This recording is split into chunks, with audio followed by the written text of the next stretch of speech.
오늘도 하늘의 뜻이 이루어진 것처럼 우리 오늘 성소 안에도 하나님의 거룩한 뜻이 이루어지는 하루가 되기를 다시 한번 바랍니다.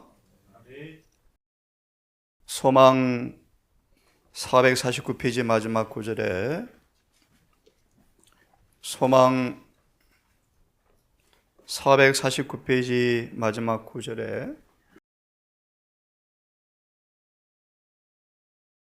은대야의 한쪽에 기드론의 기러운 물과 포도즙이 한관을 통하여 사해로 흘러가서 소성시키는 샘물이 되었던 것처럼 끝구절은 이렇게 성경 구절을 인용했습니다. 주 여호와는 나의 힘이시요 나의 노래시며 나의 구원이심이로다. 그러므로 너희가 기쁨으로 구원의 음을 들여서 물을 기르리로다. 요한복음 4장 14절을 좀 먼저 보십시다.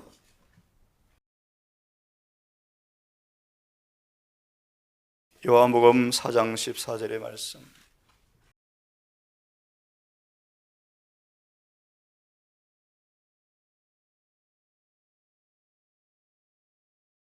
양표서니까 13절부터 읽겠습니다. 예수께서 대답하여 가라사대 이 물을 먹는 자마다 다시 목마르려니와 내가 주는 물을 먹는 자는 영원히 목마르지 아니하리니 나의 주는 물은 그 속에서 영생하도록 솟아나는 샘물이 되리라. 아멘. 주석을 좀 보겠습니까?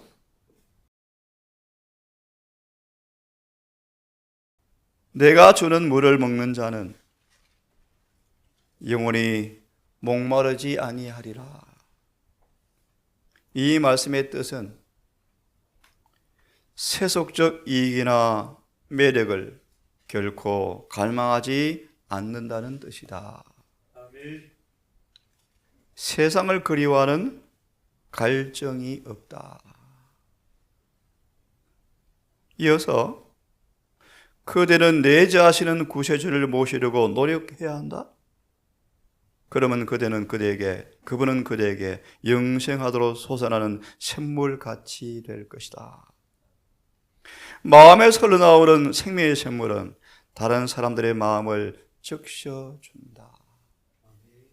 구원의 가마려. 마저 읽어보겠습니다. 그리스도께서 언급하신 물은 그분의 말씀 가운데 있는 은혜를 의미한다. 은혜의 계시이다. 그의 성령, 그의 가르침, 이것이 바로 샘이라고 말씀하죠. 샘. 그리스도 안에 항상 충만한 기쁨이 있다. 그래서 말씀 가운데 있는 그래서 인자하신 임재는 그분의 목마른 자들에게 새 힘을 주시는 생명수 샘으로 표상된 분이라고 항상 말하고 있다. 항상 살아계신 구주를 모시는 것은 우리의 특권이다. 우리의 내부에 심겨진 영적 능력의 근원이시다. 그리고 그분의 영향은 말과 행동으로 흘러나갈 것이며 우리들의 영향권에 있는 모든 사람들에게 새 힘을 줄 것이며 그들의 마음속에 힘과 순결을 얻고자 하는 평화와 거룩함, 슬픔이 따르지 않는 즐거움을 얻고자 하는 욕망과 포부를 갖게 할 것이다. 이것이 구주께서 내재하시는 결과이다. 아멘. 샘물을 마시는 구원의 우물을 마시는 사람들의 결과이다. 한 말씀을 더 보겠습니다. 정도의 계단 80페이지 바로 밑에 문단을 보시면 그대들이 만일 그리스도께서 당신의 제자들이 행하기를 원하신 뜻을 따라 나아가 일하며 그를 위하여 영혼을 구원하려고 하면 그대들은 신령한 사물에서 좀 더 깊은 경험과 좀 더 많은 지식의 필요함을 느끼게 될 것이요. 또한 의를 줄이고 목마른 것 같이 사모할 것이다. 그리고 그대들이 하나님께 더 간구하게 되어지고 그 믿음은 더 강해지면 그대의 마음은 구원의 우물에서 충분히 마실 수 있게 되는 것이다. 구원의 우물을 어떻게 마시는가를 말씀하죠. 그분의 뜻을 행하기 위해서 나아가 일하고 영혼을 구원하기 위해 나아가면 더 깊은 경험과 더 많은 지식이 필요를 느끼게 되어지고 의에 더 줄이게 되어지면서 간구하면 구원의 우물을 마시게 된다. 그러면 그대가 당하는 반대와 시련은 그대들을 성경과 기도로 달려가게 만들어 줄 것이고 그대들은 그리스도의 은혜와 그를 아는 중에서 자라나게 될 것인데, 다시 말하면 구원의 우물을 마시게 될 것인데, 그리하면 풍부한 경험을 더 얻게 될 것이다. 구원의 우물을 마시는 방법을 우리에게 말씀해 주고 있죠. 자, 그러면 이제 다시 본론을 좀 들어가겠습니다. 시대의 소망 다시 펴셔서 450페이지 450페이지 요셉의 아들들은 예수님을 주목합니다. 38년 병자를 안식일에 베데스에서 고친 사건 이후로 유대 지도자들은 예수를 죽이기 위해서 이미 결심해버렸죠. 그때 이후로 주님은 큰 회집에 참여하는 것을 많이 기피하셨습니다. 예수님은 예루살렘의 지도자들과 분쟁을 피하기 위해서 갈릴리에서만 주로 활동하셨답니다. 종교적 큰 회집을 멸시하고 경시하고 종교 지도자들과의 적개심을 나타낼 때 사람들은 예수님에 대해서 어리둥절하였고 제자들과 친척까지도 어리둥절했다. 예수께서 큰 집회를 경시하고 종교 지도자들과 왜 그렇게 마찰을 일으킬까? 라고 당혹스러워했습니다. 예수님 율법을 순종을 강조하고 자세히 설명하였지만 왜 그분 자신은 예배를 등한히 할까? 큰 모임을 등한히 하는 것일까? 평판이 좋지 않은 사람과 사귀면서 랍비의 유전은 무시하고 안식일에 관한 유전적 요구는 기탄 없이 끄리하는 것을 바라보면서 그들은 많은 의문을 일으켰답니다. 참 안타깝죠.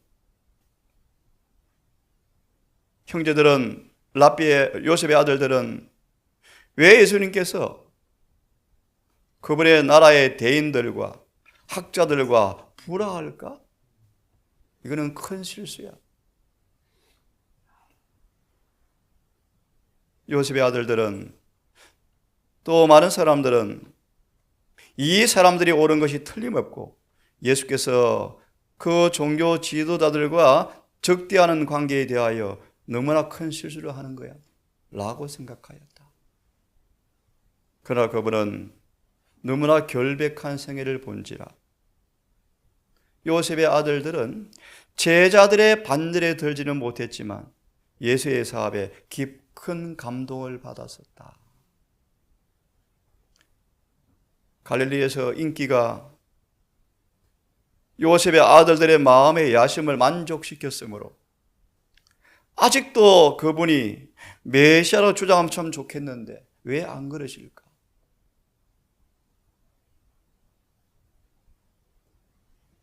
만일 이분이 이스라엘 왕이시라면 하는 생각을 가진 요셉의 아들들. 그 다음 보시면 요셉의 아들들이 이런 생각 때문에 걱정스러워하면서 예수님을 예루살렘에 가도록 재촉하였다. 당신의 행하는 일을 제자들도 볼 수 있도록 여기를 떠나서 유대로 가셔서 스스로 나타나기를 구하든지 왜 묻혀서 일하는 사람이 없나니 뛰어난데도 불구하고 만일 이 일을 구하려거든 자신을 세상에 나타내소서. 만일이라는 말은 의심과 불신을 나타낸다. 예수님은 비겁한 분이시구나. 연약한 분이시구나.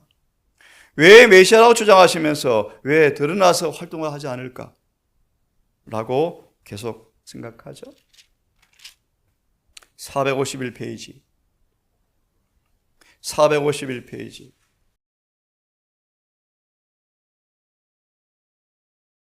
이 예수님의 형제들은 남에게 나타내고자 하는 야망을 가진 자들의 마음에서 흔히 찾아볼 수 있는 이기적인 동기로 말하였다.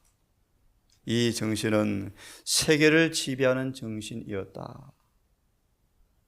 현재 보좌를 구하는 대신에 그리스도께서는 자신의 생명에 떡이 된다고 선언하였으므로 요셉의 아들들의 감정은 상했다.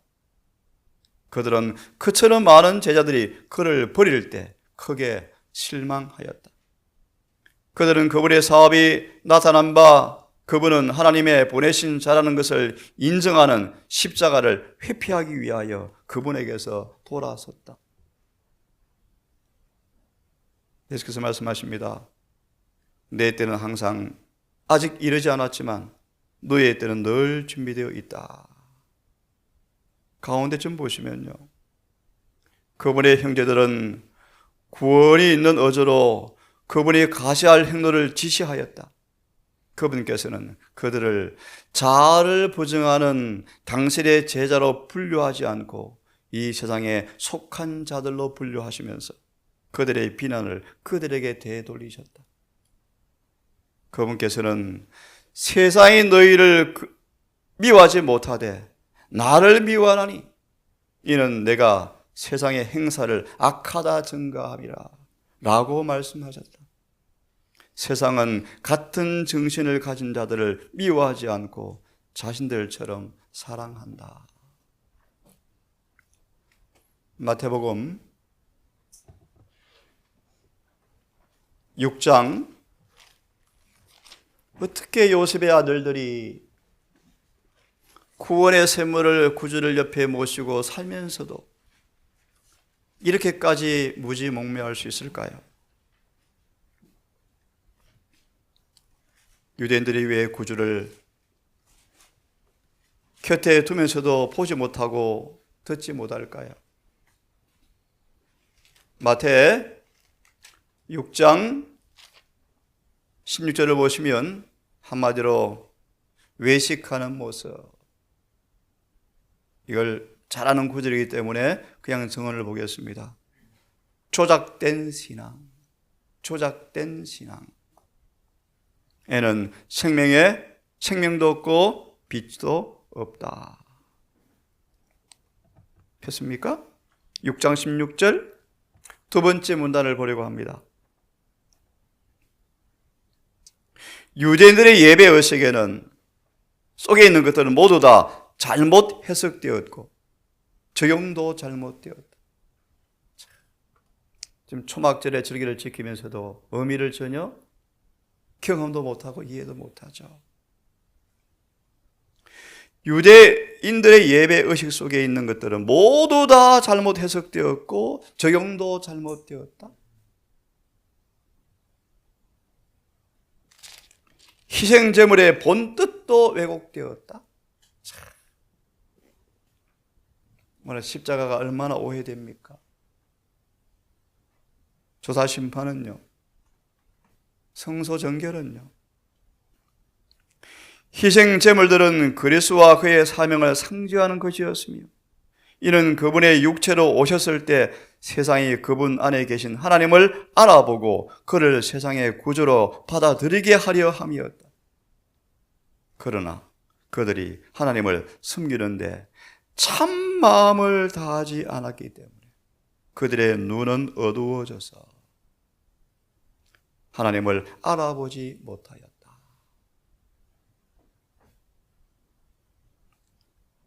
가혹한 징세, 의식과 유전들이 그들의 신앙의 총결산이었다. 바리새인들이 여전히 배워야 할 것은 의가 나라를 고상하게 한다는 것과 형식과 의식은 의를 대신할 수 없다는 사실이었는데요. 그리스도들은 구름 기둥의 가운데 둘리어서 가르쳤던 것과 같은 진실을 가르치시고 그 산 위에서 백성을 가르치고 계셨다 라고 쭉 말씀하시면서 마지막 부분 보시면 참된 경건의 특징인 진리와 생명과 빛은 바리새인들의 조작된 신앙과 연합될 수가 없었다. 잘 아는 구절을 하나 더 봅니다. 이사야 60장.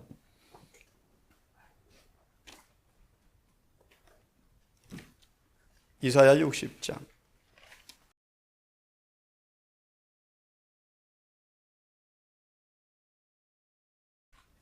1절, 2절을 보시면 아주 중요한 의미 있는 성경 구절이죠. 일어나라 빛을 발하라. 이는 내 빛이 이르렀고 여호와 영광이 내 위에 임하였음이라. 그런데 2절을 보시면 보라 어둠이 땅을 덮을 것이며 깜깜함이 만민을 가리우겠지만 하나님의 신실한 백성들에게는 여호와께서 임하실 것이고 영광이 내 위에 나타날 것이다. 이 구절이 늦은 비의 구절로도 적용되어 있습니다. 한 보리는 깜깜할 것입니다. 하지만 한 보리는 빛이 임할 것인데요. 60장 2절을 보면서 왜 유대인들이 요셉의 아들들이 보지 못하고 듣지 못했을까? 오늘날도 너무나 유사하죠. 한번 봅니다. 60장 2절의 말씀. 눈이 있지만 보지 못하고 귀가 있지만 듣지 왜 못할까? 그 예수께서 세상에 오셨을 때 택한 선민은, 선택된 땅은 어둠이 땅을 덮었고 깜깜함이 온 유대 교인을 가리웠다. 맞죠? 그죠? 살아계신 하나님의 율례는 신속하게 생명 없는 죽은 문자가 되어버렸다. 그럼에도 불구하고 참 의미 있는 말씀이죠. 간간히 하나님의 작은 음성이 들렸는데 이는 가장 경건한 성도들에 의해서였다. 사무엘 시대처럼 말씀이 희귀한 때가 되었다. 간간히 작은 음성이 들렸는데 경건한 성도들 입에서 입술을 통하여 간간히 하나님의 진리가 들려 있었다. 그리고 인간의 유전에 하나님의 음성은 삼켜져 버렸고 잠잠케 되어버렸다. 제사장들의 길고 복잡한 설명은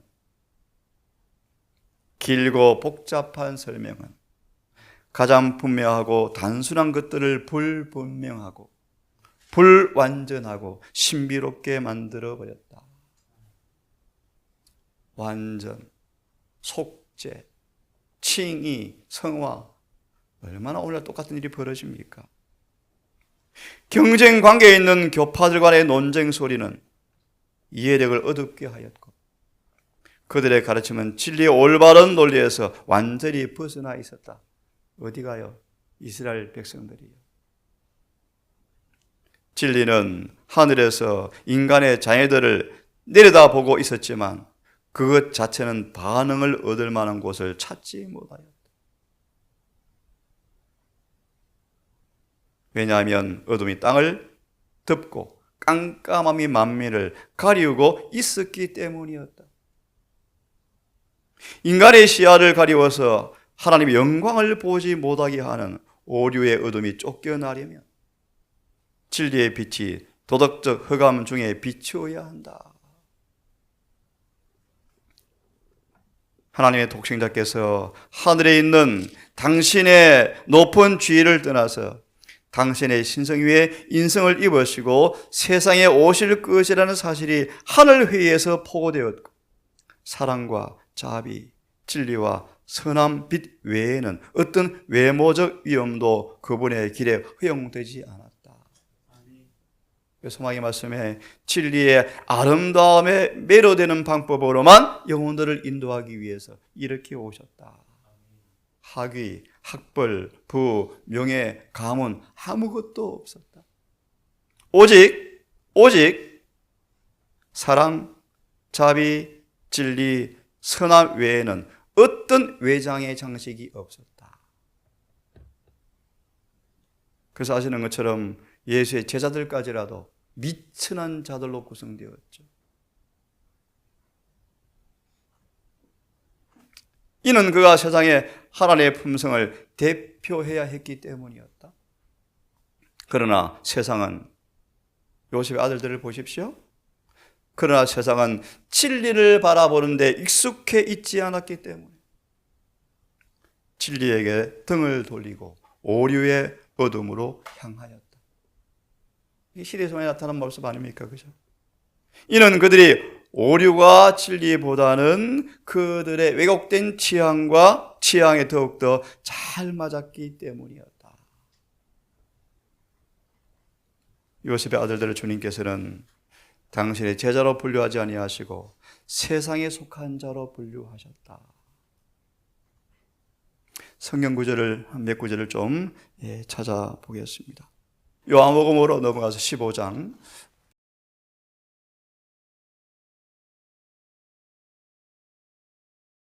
18절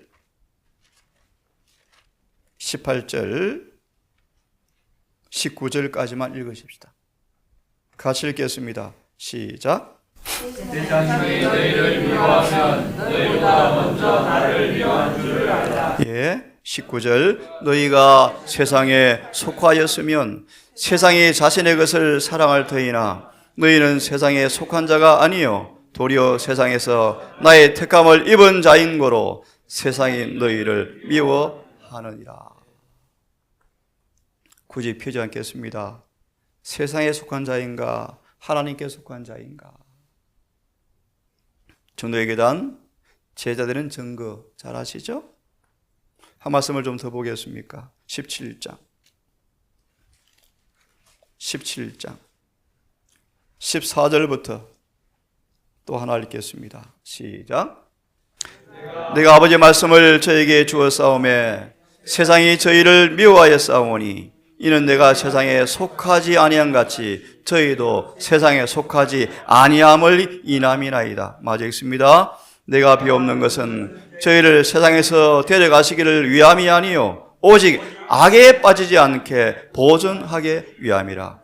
내가 세상에 속하지 아니한 같이 저희도 세상에 속하지 아니하였사옵나이다.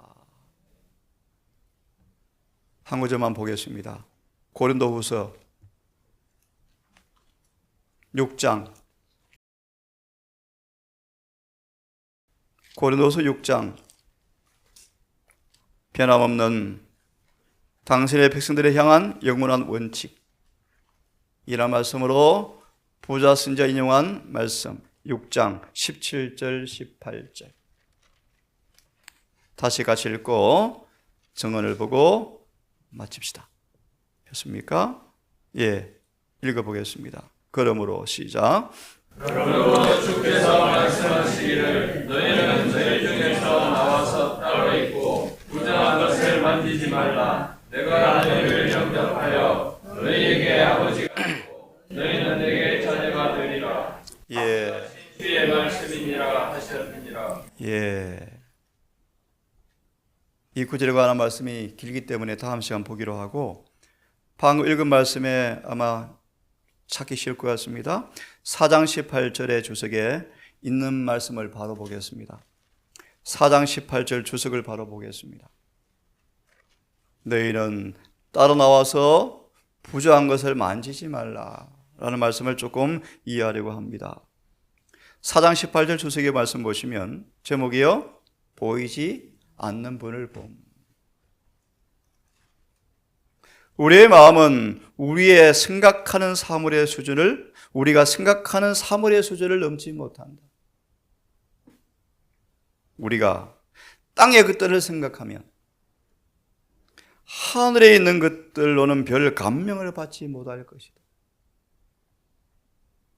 우리는 하나님의 자비하심, 선하심, 사랑 등을 명상함으로써 큰 유익을 받을 것이다.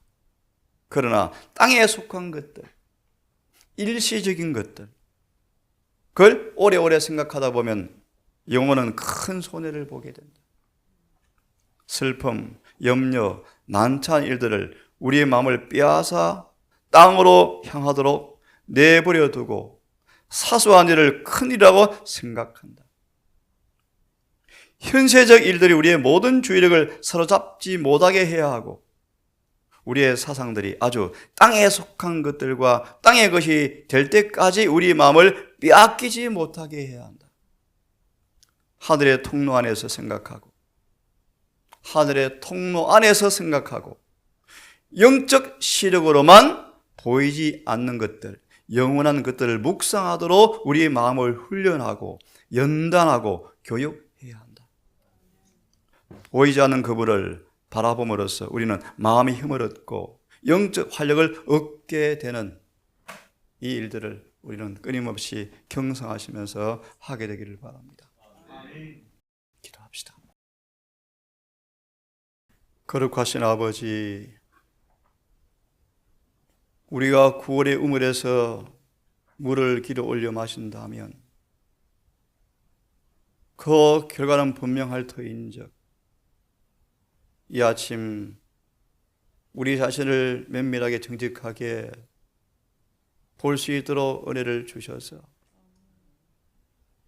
왜 영혼이 메마른지, 왜 세상 일들이 우리를 난처하게 하는지, 왜 땅의 일들로 인하여서 갈등하는지, 우리 영혼이 살쪄서 윤택하고 사마리아 여인처럼 용모가 변하고 하늘의 능력을 입었던 그 구원의 경험처럼 우리 삶 속에 충만하게 경험이 없는지를 자문해 보며 오늘도 보이지 않는 분을 보는 영적인 실현과 마음의 연단과 묵상의 훈련을 통하여 우리 주님을 아주 가까이 모시고 우리 속에 내재하며 고갈되지 않는 생명의 샘물을 매 순간 마시는 은혜 충만한 경험이 있게 되기를 소망합니다.